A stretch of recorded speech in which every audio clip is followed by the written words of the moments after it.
Hello and welcome to Cheshire Audio. Now, good news.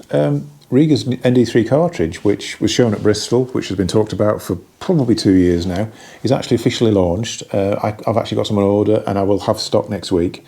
Really excited, actually. This is a really interesting one because of the development time, because of the excitement at Rega, which you don't often hear much of, really.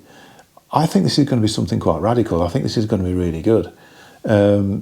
Obviously, I could have waited till I got the cartridge here and listened to it and all that sort of thing. Well, I'm going to do a separate video of that because it'll take me time to listen to it and compare it to stuff and all this sort of thing. So I'll do that separately. Basically, I just wanted to announce that it is available. I'll put it on the website, whatever else. I'll show a picture later. I'll put a picture up here in a bit and just so you can see it.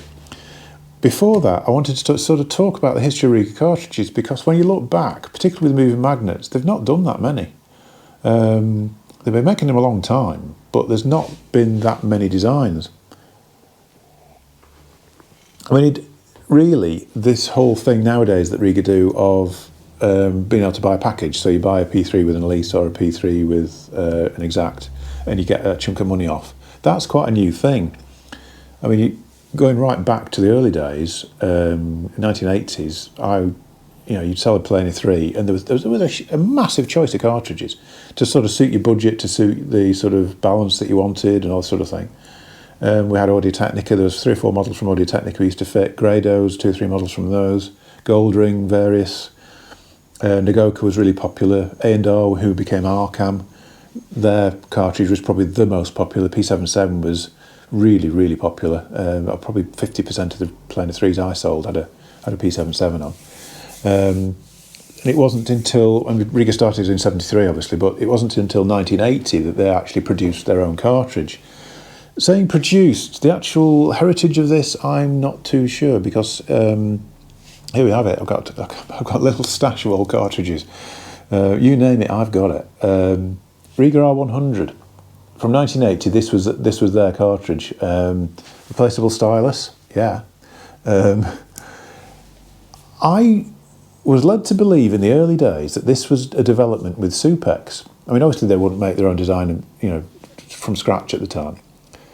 Quite a small company then, whatever else. They would, it would be sort of beyond their capabilities at the time. So they would have had to collaborate.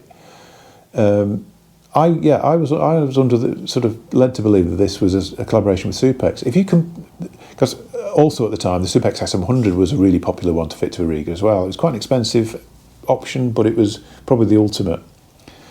It looks nothing like a Supex. It actually looks very like, when I was saying about the A&R P77 that became Arcam, very, very similar to an A&R. Now, whether or not those two were developed in collaboration with Supex, I can't find any information, to be honest. This was a really nice cartridge, really nice. They still pop up occasionally on fitted to 3s. The Planer 2, previous video with the really nice Planer 2, that had one fitted. They shouldn't last as long as that, but depending on how they've been stored, sometimes still sound great, really. Theoretically, a moving magnet with rubber suspension on the cantilever there should start to deteriorate after 5 or 6 years. But weirdly, the odd one, like I say, depending on how they've been stored, sometimes they just live on. Anyway, yeah, so 1980, that's what we had. Then Rega sort of decided they wanted a bit more involvement with the design. And we got the RB100, which was this one, which is a bit like a moulded body. Fixed stylus, this is where it all began really, the fixed stylus. This was a collaboration with Goldring, I know that for certain. It looks very much like a 1042, but with a fixed stylus. The body's very similar design. I think the material, it does, I don't know this for certain, but it does look a lot like the phenolic resin that they use on the subplatters, which is a very dead material, very easy to mould, but very, very dead. Similar again, P1 platters made out of the same material. I didn't like this. I'll be completely straight about that. I didn't like it. I would much rather have put a P77 on, or even, to be honest, an R100. That was my sort of favoured cartridge, really. Bit of a short life, this one. It didn't last very long. I think even Rega sort of realised that it wasn't quite what they wanted from the design. It was very, very refined, but I think a bit too refined. It sounded a little bit flat, really, compared to some of the competition. So yeah, it didn't sell that well, and it wasn't really like particularly popular. People, only really the Rega diehards would sort of opt for that.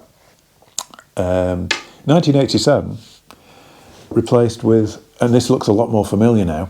This was the original Rega bias, bright green. The bias, the later version of the bias, there was a super bias which was red, and then the bias 2 is red, and then that's finished now. And then we got the Elise, which was purple.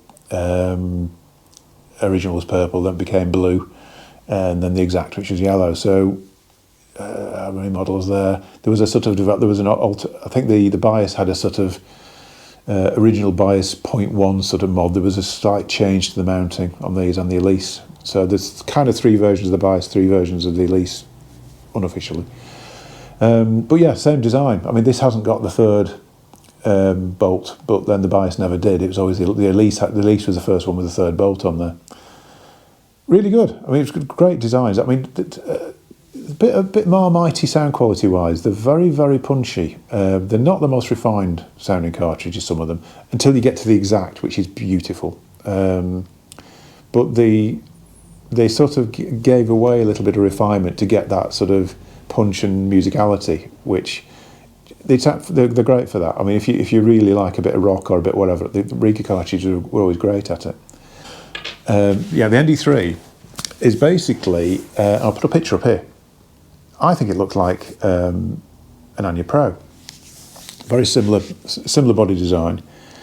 ND stands for neodymium, which is the magnets, which are very, very high tech, very high density, very efficient magnet. Efficient's not the right word, is it really? But very good magnets, basically. And if you watch the BBC show Pointless, and they do a elements round, if you neodymium, pretty well always pointless. Complete tangent there, but anyway, yeah, neodymium.